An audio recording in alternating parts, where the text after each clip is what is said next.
Texas's season is over after a 4-point loss to a two-seed Tennessee in the round of 32, 62 to 58. This is the Hook 'em Hoops podcast. Jason Conander and Tommy Yarish are with you with the field of 68. Jason, a lot to unpack here, not just from this Tennessee game, but I think about the Longhorns in general. So we'll kind of briefly talk about this game against Tennessee. I think the Longhorns did a lot better than most people expected, myself included. But at the end of the day, self-inflicted wounds were the nail in the coffin for this team. 17 turnovers against a team like Tennessee is not going to bode well, especially in the tournament. And a lot of those turnovers, unforced ones. I think what comes to Yeah. mind is Tyrese Hunter not having a great day inbounding the ball, and then Rodney Terry sticking with him inbounding the ball after it seemed like he was kind of out of it in the first half when he was throwing the ball in. That's obviously not the entire reasoning for it, but when you look at the box score and 6 turnovers from Tyrese Hunter, who's had 100+ collegiate starts in his career, that's pretty alarming, Jason.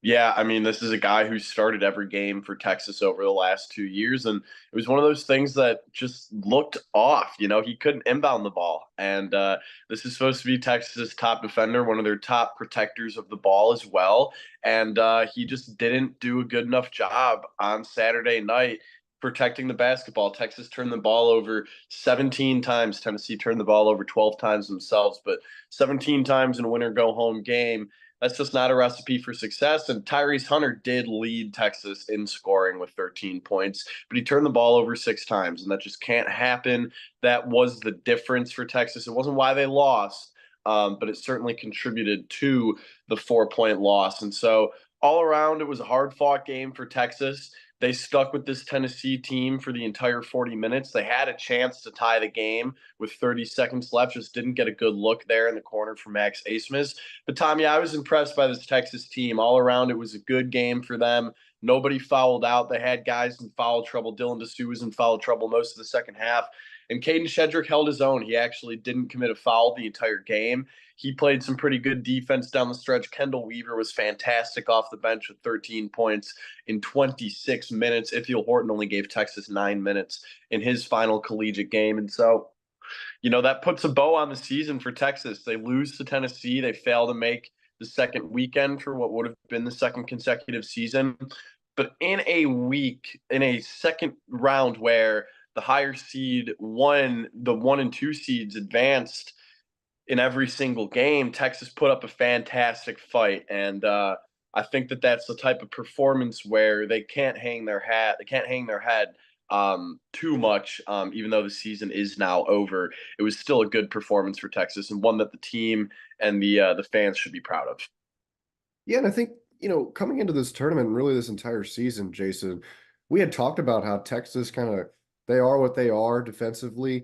And I would say that they played their best defensive ball in the first two rounds of the tournament. Now, Colorado State and Tennessee both really struggled shooting the ball. Tennessee was 33.8% from the field. They went 3 of 25 from three. Is part of that just Tennessee didn't have their shots lined up correctly? They had plenty of open looks. They just couldn't knock it down. Yeah. Yes. But you can't not attribute that entirely to that. Like Texas did play some good defense at different points during the game. So I didn't I was not expecting that at all. Like this is a game where, I was joking with you before we went on the air for the preview against the Volunteers that Dalton Connect might have like 50 points in this game. And he goes 5 of 18 from the field. Zakai Ziegler goes 2 of 12. That's something that you take away as a positive for Texas in this game. And scrap it out, junkyard dog type games have not really gone Texas's way the entire season. They had 2 of them here in the tournament. One against Colorado State where they were able to come out on top, and another against the definition of a junkyard dog team in a Rick Barnes, Tennessee, and they only lose by 4 points. Now, there's no moral victories in basketball or in sports regardless, but those are positives for this team. I think Rodney Terry proved a lot of people wrong this year. At points in the season, this didn't even look like a tournament team. And not only was it a tournament team, it was the team that's 4 points away from going to the Sweet 16 for back-to-back years. So I don't know what it is about the tournament, but Rodney Terry coaches very well during the tournament and he wins Texas games. That hasn't happened in years past. There has to be appreciation for that because it's not easy to win in March. You saw that with Shaka Smart. You saw that even with Rick Barnes when he was at Texas, and he's had trouble at Tennessee too in March. So I think something has to be said for Rodney Terry in that aspect.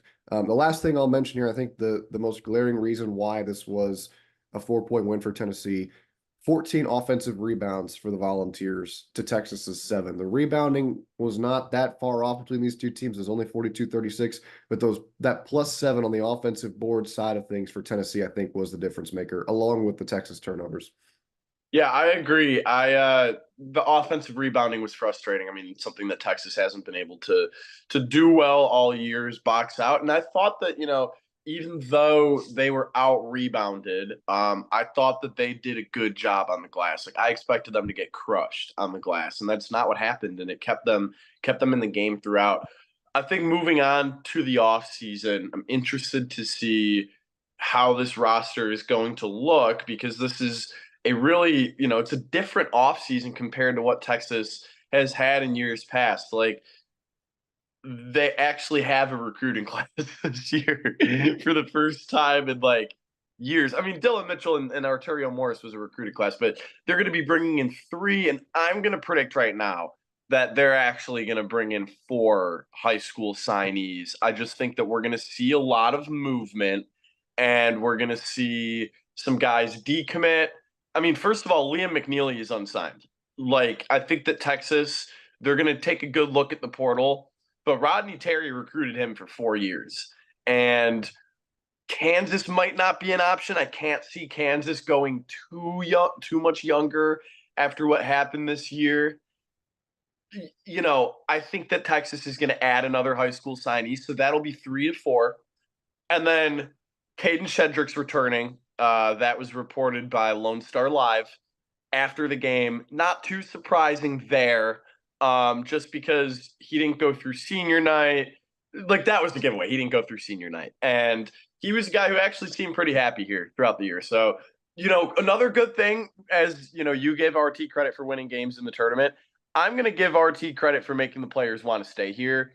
Dylan Dessou was very emotional post game when he talked to Noah Gross from KXAN, saying that RT, like, he was going through a hard time with the game of basketball when he first got here. And I mean, we could say this on the show. It's because he probably didn't like Chris Beard. None of the players liked Chris Beard when he was here. And so Dylan Dessou probably would have left Texas after, because he wasn't playing much when Beard was here. Like that whole Dessou ascension happened once Chris Beard was gone. And so Rodney Terry's the reason why Dylan Dessou returned for another year and was first team all Big 12. Like that's huge. So RT's the reason why Dylan Dessou returned. He's the reason why both Dylan Mitchell and Tyrese Hunter returned for another year. And I'm going to go out on a limb and say I'm curious to hear what you have to say about this. I don't think both of those guys return. I think one of the two returns, and I think that the other one will portal. I don't think that either of those guys are going to go to the NBA. They just didn't have the type of season where you can be like, yep, they checked all these boxes and now they're ready to, be a 10-day contract type of guy. It's just not going to happen. And so I'm going to say Tyrese will probably hit the portal, go somewhere where he can be the top scoring option. And I think we'll get another year of Dylan Mitchell because I still think that he has another level that he can go to. But now we're on to that part of the offseason, and there really isn't an offseason, to be honest with you, because the portal's going to light up. What do you think Texas will look to do in the portal? They've reached out to a few guys, but the top targets haven't hit the portal yet. So what do you think they're going to do? What do you think that this whole roster construction is going to look like? Well, to go back and answer your first question about Tyrese and Dylan, I completely agree with you. I just don't think that this year was what the Tyrese Hunter experiment would anybody thought would be. Like, I don't think it's what Texas thought it would be. I don't think it's what Tyrese thought it would be. And so, for that reason, I think it might just be better for everyone to move on. I don't think that's too far-fetched to say, and I don't think anybody Hmm. would strongly disagree with that. I think it would be better for Texas, and it would be better for Tyrese to get a fresh start. There were some frustrating moments. Go ahead, Jason. Super quick, look at somewhere like Wake Forest. If Hunter Salas leaves, Tyrese Hunter could transfer to Wake Forest, sort of be like Tyree Appleby was at Florida. Good, not like great player, but he probably always felt like he could score the ball. And then if he goes in Steve Forbes' offense, like Tyrese Hunter will probably average close to 20 points per game at Wake Forest. I don't think that's too far fetched because he'll have the ball in his hands a lot. I just think that it's better for him to go to a situation like that, maybe not on a top 25 team in the country, but still a high major player, and just show NBA teams that he can score and that he can run with the big dogs. Continue. Exactly. And part of the reason why we might not have seen what we thought we would from him this year is because he very quickly went from a, first, second scoring option last season to third or fourth with this Texas team. Last season it was really him and Marcus Carr until Dylan Dessou came on at the end of the season. You could maybe throw Serge Rice in there, but they were leaning on Tyrese Hunter a lot offensively and defensively. And for a majority of the year, it was so up and down that consistency was never there.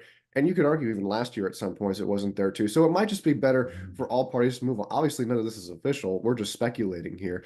And then Dylan Mitchell, that's one that I'm really not sure about because I think there are positives to both. I think in retrospect, for him, it probably would have been better for his stock to go pro last year.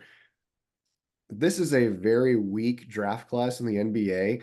So he might be a guy that if he declares, he's able to sneak into the second round and be drafted by a team. I'm not saying that would be in his best interest, but need to know that we are now partnered with BetMGM. We'll be using BetMGM lines to make all of our picks, and we'll have special offers for the listeners and the viewers of the Field of 68 all through the NCAA tournament. If you haven't signed up for BetMGM yet, you can use the bonus code FIELD, and you will get up to a $1,500 first bet offer on your first wager with BetMGM, regardless of whether or not that bet hits. Here's the best part. All you need to do is deposit and bet $10 of your hard-earned money. This is how you make it work. Download the BetMGM app and sign up using the bonus code FIELD. Deposit at least $10 and place your first wager on any game, and you get up to $1,500 in bonus bets, regardless of the outcome of your bet. Just make sure you use that bonus code FIELD when you sign up. Most importantly, we do have some fun stuff coming for the conference tournaments and especially for the NCAA tournament. Bet insurance tokens, college hoops odds boost, and what I love the most, a nice parlay boost for anything you could possibly imagine betting on in the NCAA tournament, from odds and getting an at-large bid to Final Four futures to the highest seed to make to the Sweet 16. I'm calling it right now. BetMGM is the king of the prop bet for your March Madness needs. So go download the BetMGM app, use the code FIELD, and sign up today. And while I've got you, a quick request: the best way to support the Field of 68 and our content you get for free is to engage with us. Rate and review the pod, like and share the YouTube videos, tell your friends about us. It helps in a world where the algorithm is king. And now, back to the show.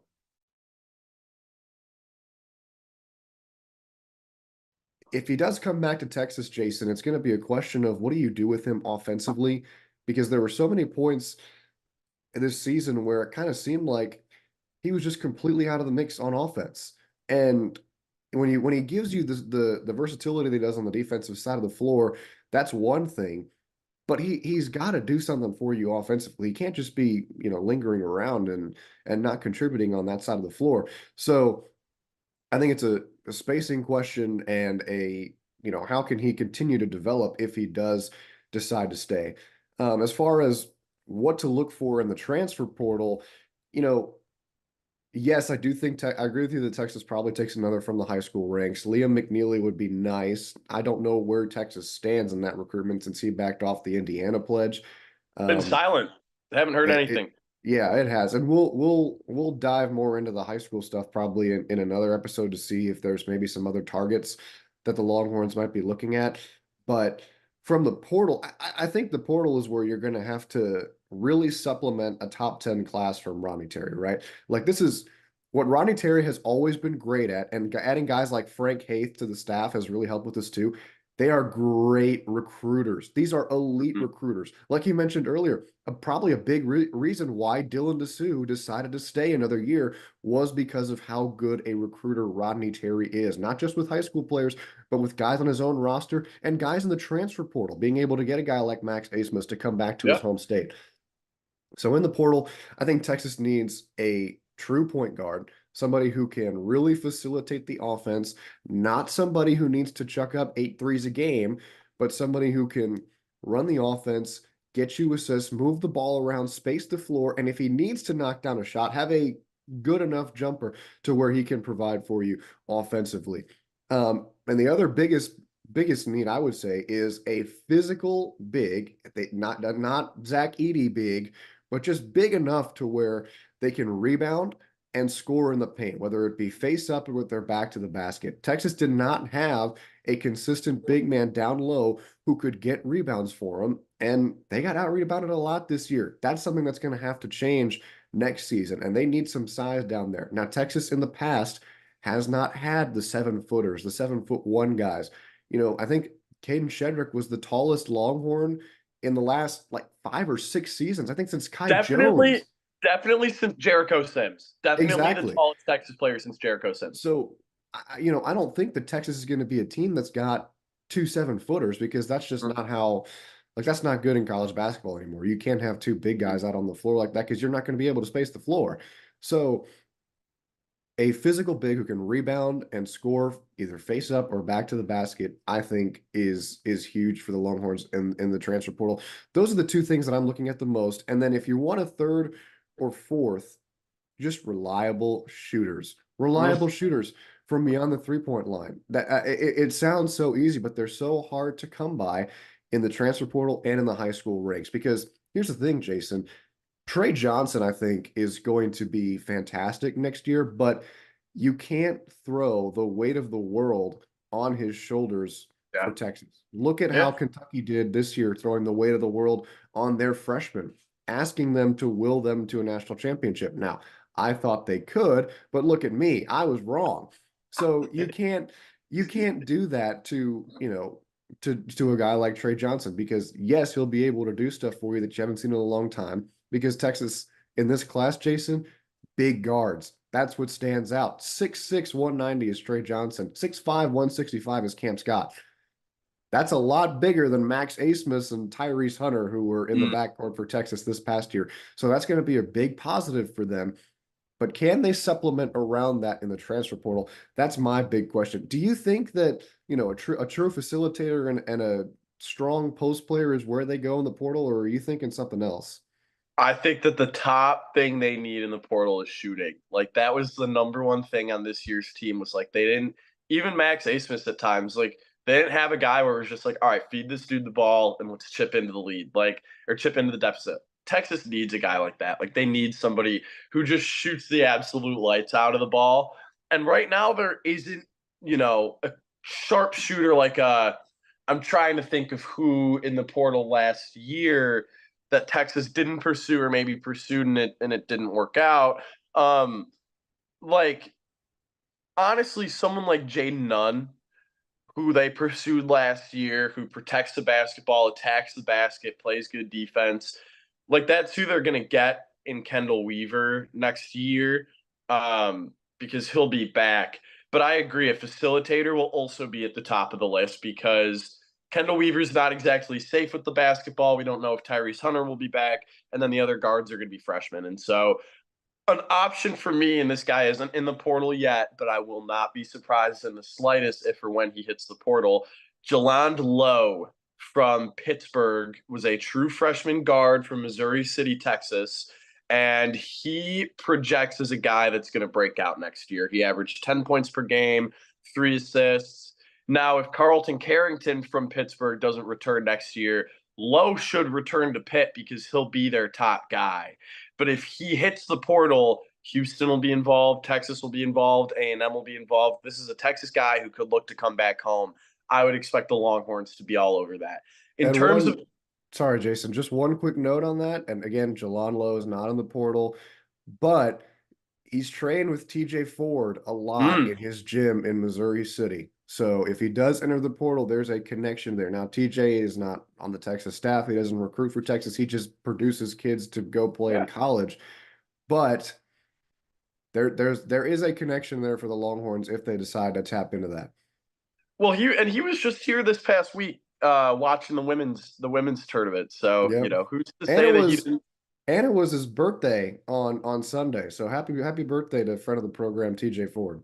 Yeah, happy birthday to TJ Ford. Hopefully he could give Texas basketball a birthday gift and maybe help feed that pipeline from his program into the Texas basketball program, because there are some great local guys who are either already in the portal, soon to be in the portal. Another guy worth mentioning is Brendan Wenzel from Wyoming, who Eric Henry, another friend of the podcast, noted had a lot of fans and family watching him when Wyoming played Texas. He's sort of a slashing type of guard. That could be their shooter, the Ithiel Horton replacement. Now, I think that what Texas should be looking for at the Ithiel Horton replacement is, like, obviously the bar needs to be someone who's going to shoot better than IT did this year. And they expected him to shoot better. IT expected to shoot better. It just didn't work out. He had a fine year. It wasn't, where he was a liability, but he just didn't give Texas, what they probably thought they were going to get out of him. And so they will need somebody who's just going to put the ball in the basket. Doesn't even need to be a good defender, because they'll have good defense on next year's team.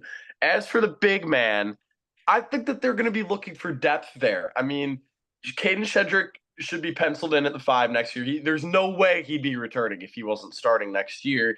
And then Nick Cody should get big minutes as long as he's healthy. This is a guy who missed the end of his high school season with a knee injury. And so if they're going to get a big man, you would like for some depth. I think a good option, Abu Uzmain from Xavier, just hit the portal on Monday. He's a transfer from North Texas. Not a very polished offensive game, but he averaged 8 rebounds a game at North Texas, 7 rebounds per game at Xavier. They're going to need rebounding. They're going to need just a big 6'11", 7-footer who can defend. And so those are some names that pop to me. I'm looking forward. It's sad that the season's over, but I'm looking forward for these podcast episodes. Looking forward to these podcast episodes, like, where we can just rattle off all these names and be like, how would this guy look at a Texas jersey? How would this guy look at a Texas jersey? Because at least one of these guys will be a Texas Longhorn. Like you mentioned, they can get what they want in the portal. Yeah, and they have the resources to do it, at an institution like Texas where NIL, it seems like almost just comes easily for them. Like it seems like NIL was made for Texas, and they're going to take full advantage of that, as they should. One more name I want to throw out there for big men, and this is a guy who's Texas finished in his top 3 in his recruitment, Brandon Garrison from Oklahoma Mm, State. He's mm. listed at 6'11". Jason, I saw Brandon Garrison in person at the McDonald's All-American game. There is no way in hell he is 6'11". Maybe 6'9", 6'10", but even still, that size would be great for Texas, whether he starts or comes off the bench. He's physical. He rebounds the ball well. He averaged 5.3 rebounds this past year, but there were games where he didn't really play as much. In big games, though, I mean, he really stepped up. I'm looking at some of his splits here. When they played Baylor back in January, 20 points, 8 rebounds. That was one of his better games of the year. Um, he shoots 57% from the field, so that's a guy who can get you some buckets down low. He's not going to stretch the floor for you. He's not going to knock down the 3 ball, but he's going to be physical on the inside, and he's going to get you scoring on the interior, whether it be back to the basket or face up. So I would I think Brandon Garrison is a guy that Rodney Terry should be very interested in. Like I said, Texas was already top 3 in his recruitment coming out of high school, and now that Mike Boynton's gone at Oklahoma State, I think that would be a pretty nice addition to the Texas roster. But I do want to make one more point before we continue. Going back to the high school class, I think Cam Scott is going to surprise a lot of people, and I would not be shocked if he earned a spot in the rotation in his freshman year. Back-to-back Gatorade Player of the Year in South Carolina. That's not easy to do, Jason. Doesn't matter what state you can be in Rhode Island. It's hard to repeat as the Gatorade Player of the Year, and I think that has to mean something. He's a guy who's gotten better as his high school campaign has gone along, and I think that has to stand for something. So make me the president of the Cam Scott fan club, because I'm really high on this guy, and I think he's going to provide a welcome presence for the Longhorns Nick Cody, I think he might be one of those developmental guys, especially given the fact that he was injured and still kind of working back off that injury. Should be, good to go and all that. But um, seeing if that injury holds him back, whether it be in camp or whatever, to transition him in and have him learn from guys like Caden Shedrick, and if they bring in another transfer, that transfer, so that they can kind of piece that puzzle together too and still build some solid depth on the roster. So to recap, before we go, they're going to have 3 to 4 man recruiting class. Caden Shedrick and Kendall Weaver are confirmed to be back.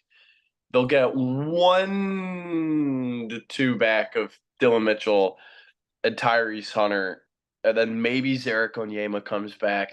I think he'll probably go back in the portal. Just didn't work out this year. So we can expect probably a 4-man portal class from Texas. And I'm just going to go out on a limb right now and say that they are probably going to end up with one of the top 5 transfer portal recruits, just because they're going to have a lot of money to spend with Max Abmas and Dylan Dessou leaving the payroll, and potentially Dylan Mitchell as well. And so they're going to have a lot of money to spend. The options will be plentiful. And I'm just excited to see who it's going to be. I think that, the good thing with college basketball is when you bring in a big portal class like Texas just did this past year, you see what worked and what didn't. And they also have a lot of selling points to the guys who are going to be in the portal. Hey, you could come in from the mid majors and average 18 points per game if you're good enough.